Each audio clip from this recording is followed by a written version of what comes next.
Hi friends, വണ്ടിപ്പണിക്കാരൻ്റെ പുതിയ വീഡിയോയിലേക്ക് എല്ലാവർക്കും സ്വാഗതം. ഇന്നത്തെ നമ്മുടെ വീഡിയോ എന്ന് പറയുന്നത് ഈ കാണുന്ന റേഞ്ച് റോവറിൻ്റെ SVR ആണ്. അപ്പോൾ ഈ വാഹനത്തിൽ കുറേയധികം വർക്കും കാര്യങ്ങളൊക്കെ നമ്മൾ നടന്നുകൊണ്ടിരിക്കുകയാണ്. അപ്പോൾ അതേമാതിരി തന്നെ ഇതിൻ്റെ നമ്മൾ ആക്സിൽ അയച്ചെടുത്തിട്ടുണ്ട്. അപ്പോൾ ആക്സിൽ നമ്മൾ റീപ്ലേസ് ചെയ്യാൻ പോകുന്നതാണ്. ഇതിൻ്റെ പുതിയ ആക്സിലാണ് നമ്മൾ വന്നിട്ടുള്ളത്.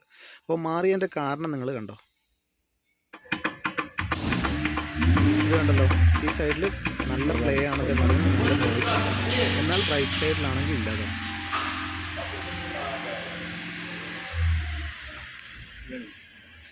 കണ്ടല്ലോ, ഈ സൈഡിൽ നല്ല നോയ്സാണ്. അപ്പോൾ അതേമാതിരി തന്നെ നമ്മളിതിൻ്റെ സസ്പെൻഷൻ്റെ ഹൈഡ്രോളിക് ഓയിലും കാര്യങ്ങളെല്ലാം നമ്മൾ റീപ്ലേസ് ചെയ്തിട്ടുണ്ട്. അപ്പോൾ അതിൻ്റെ ഒരു ഹോസും നമ്മൾ റീപ്ലേസ് ചെയ്തിട്ടുണ്ട്. അതിൻ്റെ ഒരു വീഡിയോ ഞാൻ നേരത്തെ ഇട്ടിട്ടുണ്ടായിരുന്നു, എവിടെയാണ് കോമൺ ആയിട്ട് ലീക്ക് വരുന്നത്. ഇതിപ്പോൾ ഹൈഡ്രോളിക് ഹോസ് ഏത് മാറിക്കഴിഞ്ഞാൽ അത് കൃത്യമായിട്ട് അതിൻ്റെ കാലിബ്രേഷൻ ഒരു പ്രൊസീജിയർ ഉണ്ട്. ആ കാലിബ്രേഷൻ കൃത്യമായിട്ട് ചെയ്യണം. അപ്പോൾ അതേമാതിരി തന്നെ നമ്മളിപ്പോൾ ആക്സിലും മാറി നമ്മൾ ഏകദേശം ഓൾമോസ്റ്റ് എല്ലാ വർക്കും കഴിഞ്ഞിട്ടുണ്ട്. ഇനി നമ്മളത് ഒരു കാലിബ്രേഷൻ പ്രൊസീജിയർ ഉണ്ട്, അതും കൂടി ഞാൻ ചെയ്യുന്നത് കാണിച്ചു തരാം.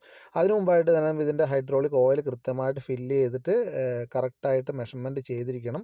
അപ്പോൾ അതേമാതിരി തന്നെ പ്രൊസീജിയർ, കാലിബ്രേഷൻ പ്രൊസീജിയർ കഴിഞ്ഞ് കഴിഞ്ഞാലും അതിൻ്റെ ഓയിൽ ലെവൽ ചെക്ക് ചെയ്യണം. ഇതിപ്പോൾ കണ്ടല്ലോ, എയർ സസ്പെൻഷനും അതേമാതിരി തന്നെ ഹൈഡ്രോളിക് സസ്പെൻഷനും എല്ലാം തന്നെ കസ്റ്റമർ മോഡല്ല, ഇതിപ്പം വർക്ക്ഷോപ്പ് മോഡലാണുള്ളത്. അപ്പോൾ അതിൻ്റെ ഒരു പ്രൊസീജിയർ നടന്നുകൊണ്ടിരിക്കുകയാണ്. അത് കുറച്ച് മിനിറ്റ് എടുക്കുന്ന ഒരു പ്രൊസീജിയറാണ്. അപ്പോൾ ബ്ലീഡിങ്ങും കാര്യങ്ങളെല്ലാം നടന്നുകൊണ്ടിരിക്കുകയാണ് ഈ പ്രൊസീജിയറിൽ തന്നെ. എപ്പോഴും നമ്മൾ ഈ കാലിബ്രേഷൻ പ്രൊസീജിയറും ചെയ്യുന്ന സമയത്ത് നിങ്ങൾക്ക് ഇതേമാതിരി തന്നെ ഡാൻസ് കളിക്കുന്ന പോലെയൊക്കെ തോന്നാം. അപ്പോൾ ഇതൊരു ബ്ലീഡിങ് പ്രൊസീജിയറാണ്. അപ്പോൾ അതിനുശേഷം ബ്ലീഡിങ് ഒക്കെ ചെയ്തതിന് ശേഷം ഓയിൽ ലെവലൊക്കെ ചെക്ക് ചെയ്യണം. ഇതിപ്പോൾ നിങ്ങൾക്ക് കാണാം, വാണിങ്ങോ കാര്യങ്ങളോ ഒന്നും തന്നെ ഇല്ല, എല്ലാ വർക്കും കഴിഞ്ഞിട്ടുണ്ട്. അപ്പോൾ ഈ വീഡിയോ നിങ്ങൾക്ക് ഇഷ്ടപ്പെട്ടിട്ടുണ്ടെങ്കിലോ ഉപകാരപ്പെട്ടിട്ടുണ്ടെങ്കിലോ ചാനൽ സബ്സ്ക്രൈബ് ചെയ്യണം, എന്നെ സപ്പോർട്ട് ചെയ്യണം. Thank you for watching.